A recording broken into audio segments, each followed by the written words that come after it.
So everyone right now has been talking about Fort Collins and Boulder when it comes to relocating to Colorado. Well, I want to let you guys know a little secret. We have a special little town nestled in between both of those that offers affordability, offers great outdoor recreational activity, and is a nice, quiet, peaceful place to rest your head at night that is somewhat spectacular. Yes, that is Loveland, Colorado. So if you're really considering making the move to Loveland, Colorado, stay tuned with us here at Real Talk Colorado so that you can get the full picture of what it is to live in Loveland, Colorado, not just the mountain views, the breweries, and the sunshine.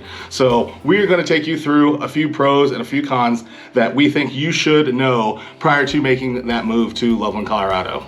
I've lived here for now about 10 years. Zach, I know, has been here for 33 years. We both live in Loveland. He is on the southeast side of Loveland. I am on the northwest side of Loveland. So we're going to be able to give you guys a heck of a perspective on what is a great spot to live in Loveland, Colorado, and give you guys the pros and cons from really two different perspectives of living in different areas of Loveland. Absolutely. So a lot of people hear Loveland and they think, hey, that's a smaller, quieter Fort Collins, and to some point that is true, but there are a lot of things that you are going to need to know that are trade-offs with living in Loveland, Colorado.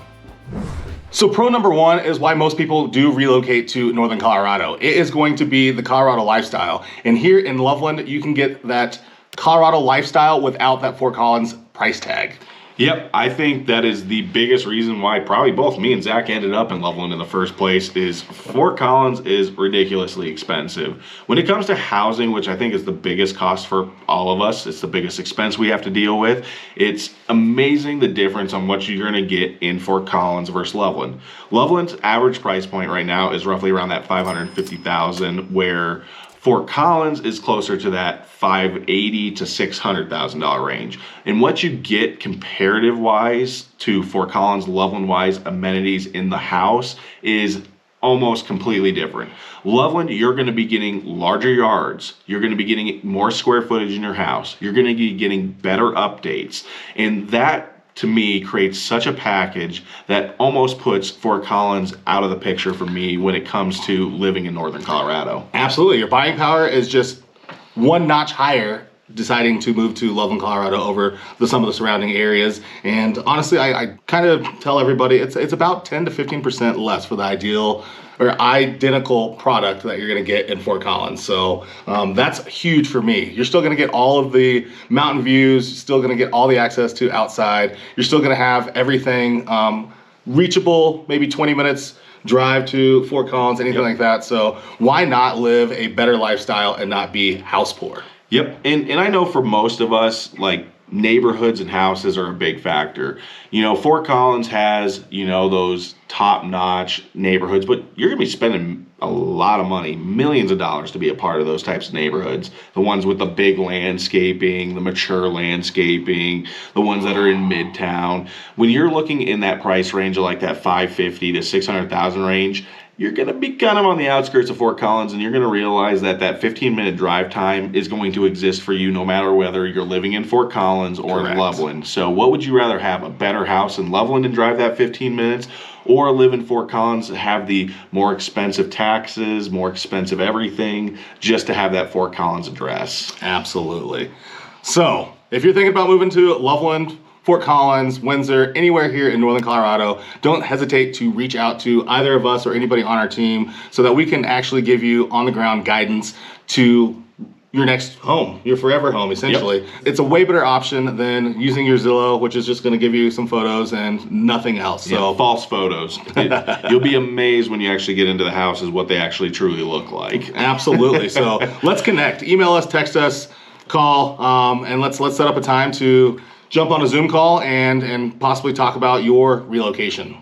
Yeah, so let's jump into it. Pro number two, which I think is huge on our list. I think it's probably one of the biggest things, which is outdoor recreation. Absolutely. I think we both are very different on our outdoor recreation, so it's going to give you guys a pretty good perspective. For me, I am huge in the outdoors. I am a big motorcyclist. I love downhill mountain biking. I'm more of the extreme sports kind of guy where I'd rather spend myself, you know, jumping things and having an adrenaline rush.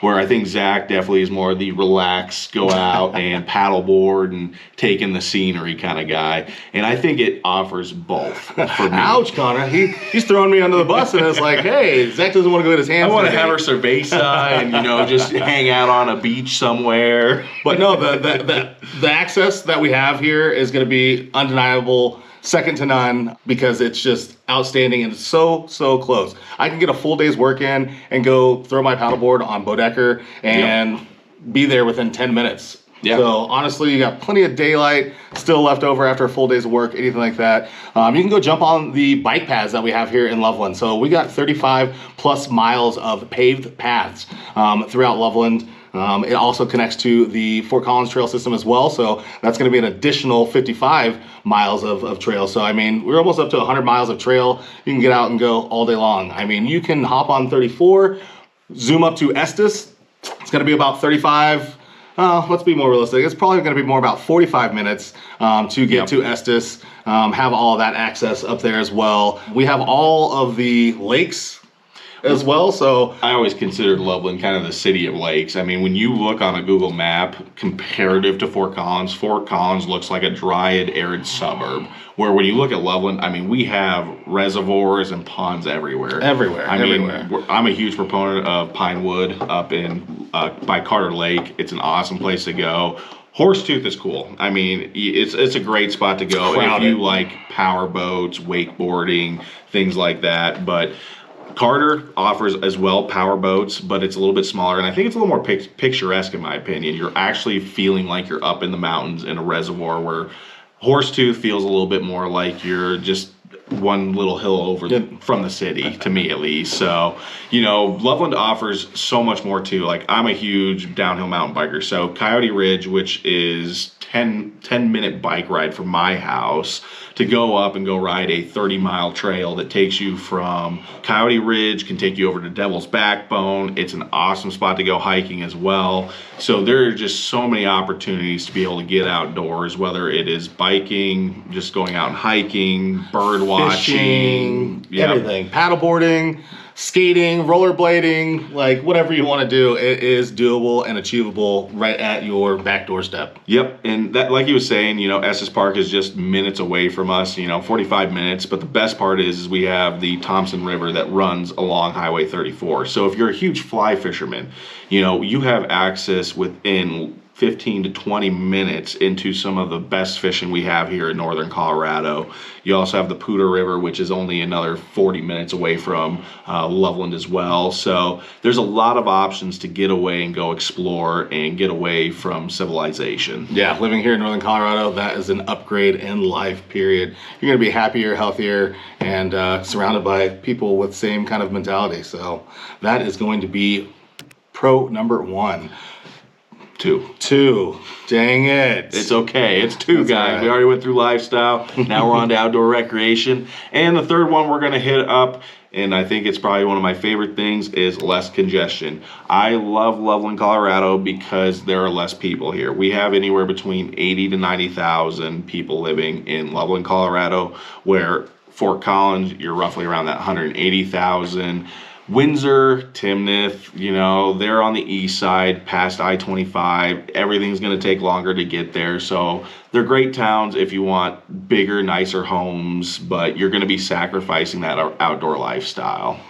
Loveland really does have it all. You get the nice big house, but you're also minutes away from being able to just go out and enjoy what Loveland has to offer. Absolutely. And I mean, with that less congestion, I mean, we're still going to be able to access all of your shopping, Scheels, we're getting a new Costco down here in Loveland now, the Brass Pro Shop. You're still going to be 15 minutes from the Blue Arena, which is going to be a ginormous arena that is housing all kinds of events, sporting events, New Year's Eve rodeos. I mean, Monster Truck comes through, Disney on Ice, all kinds of concerts. Price is Right has been there. So literally everything that you get in those big cities, but without all that congestion. Yep. I mean, it's just so easy to get around. I mean, I've lived in busier places, Bozeman, Montana, for however many people know what Bozeman is. It had recreation right outside of it, but you also had to make it through some crappy roads, crappy traffic, and it got worse and worse. And even today, it's gotten 10 times worse with how many people have moved there. That's the same as Fort Collins. You know, once you hit that 4 or 5 o'clock time frame, driving in Fort Collins is pretty miserable to me. I mean, people coming from California and maybe some of those bigger towns could care less, but it'll eat away at you as you live here. Loveland, on the other hand, I can get anywhere in Loveland within 10 minutes, 15 minutes at the max, which is really nice. I don't have to sit there and worry about fighting college students on 287 as they're ripping around in their little rice grinders. Loveland's definitely a little bit more of a slower paced town, which, you know, for a lot of us, we really enjoy. And the fact is we're 15 minutes from Fort Collins, so you can go out and have that high-paced life, but you don't have to live in it, which is pretty dang sweet. Yeah, absolutely. And that honestly leads us right into pro number 4. Pro number 4 that we have to share with you is going to be sense of community. So here we still have that small town charm feel, just because we are not overgrown yet. So you're going to meet people every time that you go out in the community. You're going to see people that you already know every time you go out in the community. So it's really nice to have that nice tight-knit community. And we honestly offer all kinds of different things to bring the community together. So down at the Foundry at downtown, yep, they're going to have all kinds of different activities for you year-round. So if those are something that you want to know what's offered down there, don't hesitate to just shoot us over an email. We'll get that out to you and let you know. But there's going to be tons of meetup groups. There's tons of opportunities for car shows, whatnot. So individuals with classic cars, they meet up, monthly, weekly? It's monthly on Sundays, and they typically meet over in Centera, which is just on the pretty much midtown, but it's on the east side of Loveland. Easy spot to get to. I mean, they have over 200, 300 cars typically meet up there on a Sunday morning, 8 a.m. till about 11 a.m. in the morning. They also have other things as well. I mean, if you want to go out and have a softball league, we have great softball leagues in Loveland. I know Zach is huge into volleyball. Volleyball is blowing up in northern Colorado. So yep, co-ed volleyball, they have it all. I mean, they have 2-man sand, they have 4-man sand grass court, they have 6-man court sand, grass. They host all kinds of tournaments. I mean, volleyball is a big ordeal around here, but almost everybody is involved in some kind of community program for sports as well. It's just a nice way to get out and see friends, step away from that work life. Yep. I mean, and for me, on the little bit different spectrum, motorcycle wise, a lot of groups out here who get together to go out and do motorcycle rides, whether it be the realty ride that happens between Loveland and Fort Collins. They also have other ones. Northern Colorado Adventure is a dual sport group that goes out and does group rides pretty much on a weekly basis. It's a great group to get into community wise. We also have downhill mountain biking groups. I know for a lot of people, pickleball is a huge thing now. We have had some great pickleball courts that have gone in near downtown Loveland. There's been the Mahaffey Park. Pickler is new, which is an indoor court in Loveland, just kind of near the midtown side of Loveland as well. And so if you're looking for any type of activity, even if you like doing quilting or something like that, there is a group out there for you. And I am not the most social individual out there. I could care less. I can pretty much do all my things by myself and enjoy myself. But when I moved here, coming from Kansas, a small Hodunk town in Kansas, you know, I was pretty much forced into meeting people, hanging out with people, and enjoying community here, because it's almost impossible to get away from it. Because the minute I stop on a motorcycle trail, there's going to be 3 other dudes that are going to stop up and start talking to me. You know, not my favorite thing in the world, but I've gotten more and more used to it as I've gone along here, and I can say I can't really say I would change anything on that side. Yeah, so if I ran into somebody that lives here in Loveland or northern Colorado at all, and they didn't feel that the community was open or inviting, I would have to second guess if they're really attempting to get out of the house, leave, meet new people, anything like that, just with the volume of community opportunities and community outreach stuff that we have. Yep, no, 100%. And so, yeah, Loveland's a great spot. You guys definitely should, if you guys come out here, you guys need to come out here and tour it, take a look at it. I know Fort Collins is cool. I know that's what everybody thinks is an awesome spot, but I will tell you, if you're not checking out Loveland, you're kind of giving Northern Colorado a disservice of saying, hey, it's not worth it. But I'll tell you, you're going to be missing that gem. And, we have so many pros about Loveland we can run through, but, we got to keep these videos relatively short. So we're going to try and move on to the negatives. It's always hard to figure out negatives in towns. It's probably one of my favorite things to do because it's tough. It's challenging because there's not too many things that I have issues with in Loveland.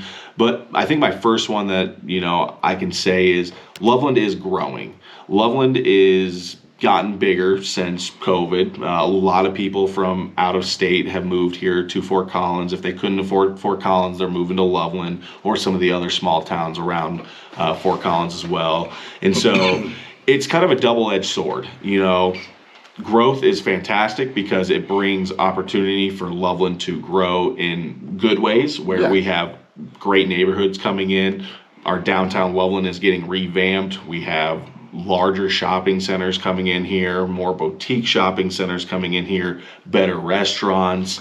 But more development, more amenities, more everything, more specialty, healthcare, everything like that. But like on the other end, you're going to have more congestion. You're going to have that sense of community start to dissipate a little bit. You're going to have more construction and just flat out more people, period. Yep. And that is the challenging part. Like, I, with all my soul, try to stay away from Highway 34. Highway 34 is the corridor from I-25 up to Estes Park. And if you've done any research on Estes Park, we have about 4 million people that travel down Highway 34 up to Estes Park every year to check out Rocky Mountain National Park. So you do feel that congestion come summertime. Wintertime here is pretty dead, which I absolutely love. But yeah, summertime, you definitely feel it. With only 80 to 90,000 people, that's about the average size town that I've lived in for most of my life, coming from childhood to now.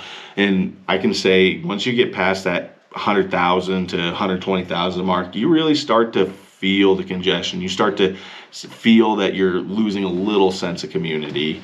You'll obviously always have the same groups that you had when you first moved here. So moving here earlier than later, you can kind of become more established. At this point in my life, I couldn't imagine moving anywhere else other than Loveland. So it's definitely well worth checking out, even though there is that potential someday that we might become a Fort Collins in the next 15 years. Yeah, so if growth is something that you are adverse to, this might not be a place, because right now, yes, we are on the smaller scale, but it is growing and continue to grow daily. So let's jump into con number 2. So here in Loveland, Colorado, it is starting to be a hidden gem that is discovered by many of these individuals relocating from out of state. And with those out of state individuals moving here, they are working remote still and still bringing in those higher incomes, which is kind of pricing people out that live here locally and work here locally in the community and whatnot, some of these smaller businesses. So that is why that would be a con there. Yes, we have a lot of hospital jobs, a lot of manufacturing jobs. The art community is huge, so there's a lot of bronzing opportunity to do that. So there are jobs out there. It is just making it harder for the people that are working and living here, not just living here. Yeah, so my one recommendation is if you're like moving from out of state and you're needing a job or trying to find a job here in Northern Colorado, start very early. It's going to be a challenge to find a local job here in Northern Colorado unless you're wanting to be a part of our top industries here. I know being in hospice care, the hospital realm, manufacturing, a little bit easier to find jobs there. But if you're more in that specialty like tech or anything like that, it's going to be a little bit more of a time challenge. So make sure you start that early. Make sure you get that set up correctly so that when you guys move out here, you're not stressing about if you're going to have a job here or not, or hey, I'm going to find a job later. There is always that possibility, but it is a little bit more of a challenge. Correct. Yes, that is con number 3. So limited nightlife and entertainment. It is definitely present here in Loveland, Colorado, but it is limited. You're not gonna have nightclubs and a whole bunch of bars and luxury shopping, anything like that in town. Luxury shopping? What are you talking about? We have a Target. Oh my goodness, Connor, that would be your luxury Joe and shopping. Gaines, you know, specialty.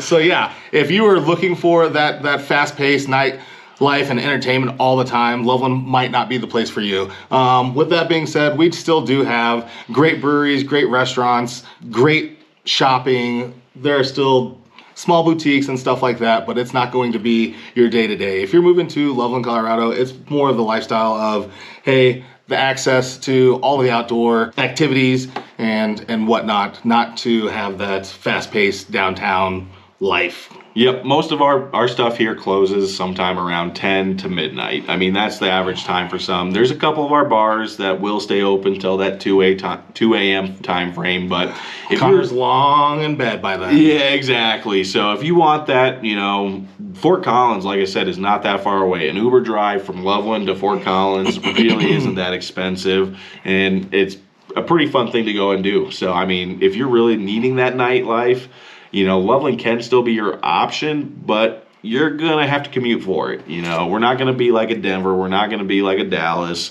It's going to be your local bar, pub, hangout spot that will close down, and then you'll have to get a, you know, ride home or Uber home from that spot, because don't drink and drive. Yeah, so if that is something that's important to you and you're not doing it on a daily basis or a weekly basis, Loveland is going to fit you perfect, and you can still, like Connor said, still have access to Denver, Fort Collins for those outings, I'll call them. Yep. Yes. Yep, we're a very quiet community. That's what I love about it. So to me, that's what makes it. We're family focused, so Yep. being family focused, that is going to limit that nightlife. It's going to keep certain individuals out of our communities. So. Yeah, it's one of those towns where I could sit there and say, like, when I used to live in Elizabeth, Colorado, as a kid, I could go out, walk around town, and not be worried about being kidnapped or having a problem or anything like that. And I think Loveland still has that vibe to it. You know, I see kids all the time out by themselves, hanging out, biking around, not having parents that are worried that their kids aren't going to make it home safe. And so if you want that kind of community lifestyle where we're all looking out for each other at the end of the day, you know, this is a great spot to be, as long as you're not interested in, you know, being in that hustle bustle of big city life. Absolutely.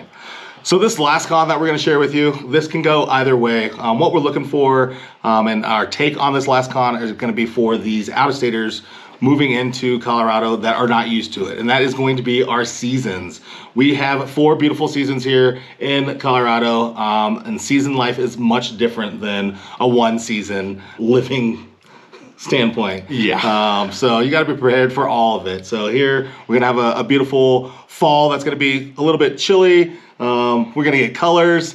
There's gonna be a lot of like open windows.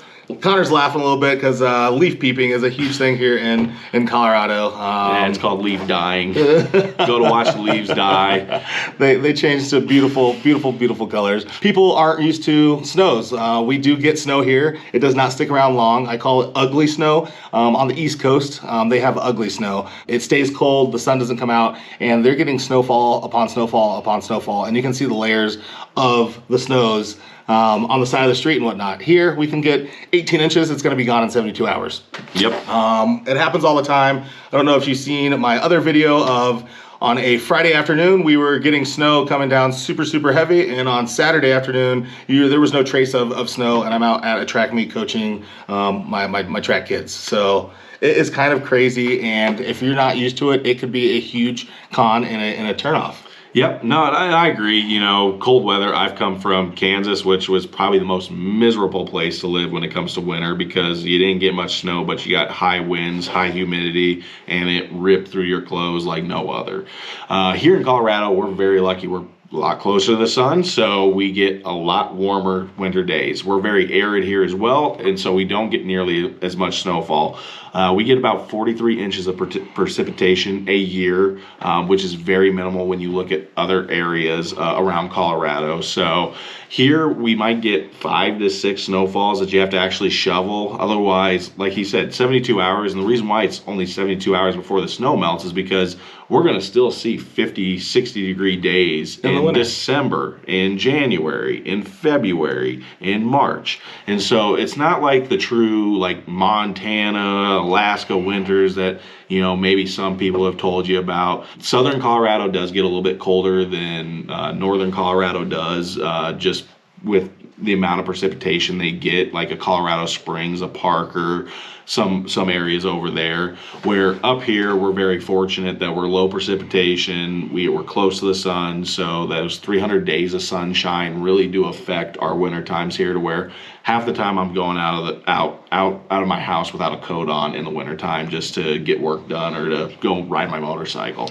So yeah, if you haven't experienced one of our seasons here, I do truly think that our seasons are fairly mild just because of our climate. We're going to be extremely dry. So it's going to be a dry heat. It's going to be a dry cold, which is very different than that humidity heat and humidity cold snow situation. So, I mean, it could be 95 and you can be outside sweating and whatnot, but you're not going to be soaked. I don't know if you've ever been in like a Florida, a Texas, like a Houston, Texas area where you walk outside and you're drenched. So they have like 100% humidity and it's 105 degrees out. That is not anything like what we experience here in Colorado with our 95 plus days. And on the opposite side, during the winter, when we have our snows and we're in the negatives, it really doesn't feel that cold. We still have the sunshine on us and it's a dry cold. So that is something that you need to consider with these seasons.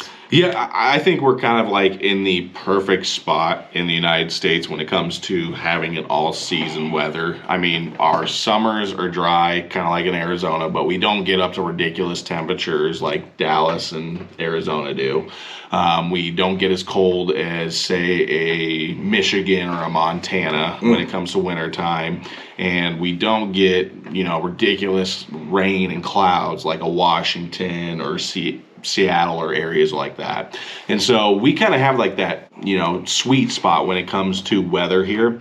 Now, again, if you're someone who just wants weather at 70 degrees every day, no matter whether it's, you know, January or August, you know, this probably won't be the spot for you, but, you know, this at least gives you variety, but it gives you the good part of variety. You know, I haven't had too many people who have moved here from Arizona, New Mexico, Texas, say like, oh gosh, I can't believe we moved here for the weather. Most of them are like, hey, we finally get to enjoy the outdoors the way the outdoors should be enjoyed. Yeah, it's pretty special to see these kids of past clients experience their first snowfall, something like that. So I did have a family recently relocate from Arizona, and their kids have never experienced snow yet. So that was a pretty awesome video that I got to receive from them. So yeah. Yeah, that's perfect on there.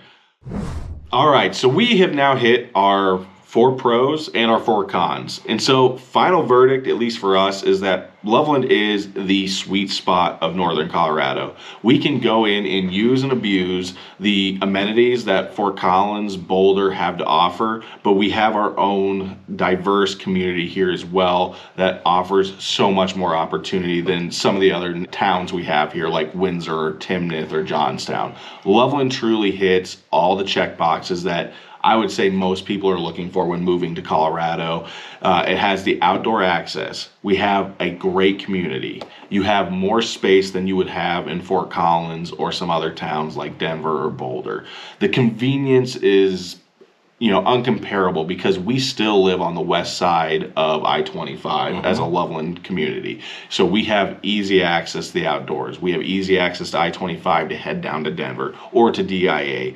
You know, we are so fortunate on this location that it's kind of hard for us not to want to share this with you guys and just keep it a gem and keep it hidden from everybody else. We know that Loveland, Colorado is gonna become a really top spot here at some point, and so we want to share with people who are thinking about making that move to northern Colorado, at least give you some advice, give you some ideas, so that you guys can kind of start creating a plan to come out here and visit and check out Loveland. All right, so if you are thinking about moving to Loveland, Colorado or northern Colorado, don't hesitate to reach out to myself, Zach Jordan, Or Connor Martin. or anybody else that is on our team, as we have the level of expertise in northern Colorado, and we'll share the good, the bad, and the ugly to make sure that you are landing in the ideal location. So call, text, email. We'd love the opportunity to do a market research tour while you're in town, show you all around, show you what we have to offer. Obviously share this beautiful gem of Loveland, Colorado. So yeah, thank you for joining us here on Real Talk Colorado. So until next time, keep it real. Peace.